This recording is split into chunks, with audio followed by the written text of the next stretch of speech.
तर तिकडे पिंपरी चिंचवडच्या भोसरीमधून एटीएसनं संशयिताला ताब्यात घेतलंय। दानिश सय्यद असं या संशयित व्यक्तीचं नाव आहे। दानिश सय्यद हुसेन अब्दुल्ला या नावानं तो भाड्याच्या घरात राहत होता। या प्रकरणी सध्या त्याला ताब्यात घेण्यात आलंय। दहशतवादी विरोधी पथकाकडून कालपासून पुणे आणि पिंपरी चिंचवड शहरात छापेमारी सुरू असल्याचे चित्र आपल्याला पाहायला मिळते।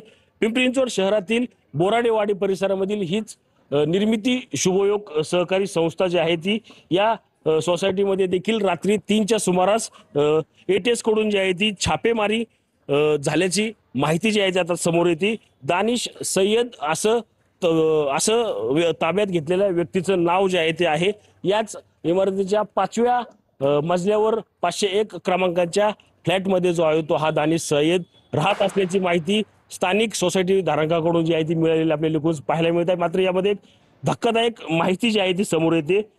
त्याने जे रेंट ॲग्रीमेंट जे आहे ते केलं होतं त्यामध्ये त्याचं नाव हुसेन अब्दुल्ला असं जे आहे ते नमूद केल्याचं कागदपत्र जे आहे ते आपल्या हाती लागलेले आहेत। रात्री 3 वाजता एटीएस कडून ही जी आहे ती कारवाई झाल्यानंतर त्याला ताब्यात घेतले असल्याची देखील माहिती जी आहे ती आता खात्रीलायक सूत्राकडून आपल्याला मिळताना पाहायला मिळत आहे। मात्र पिंपरी चिंचवड शहरातील याच बोराडेवाडी परिसरामध्ये अशा प्रकारची कारवाई झाल्यामुळे एकच खळबळ जी आहे ती आता उडालेली आपल्याला एकूणच पाहायला मिळत आहे।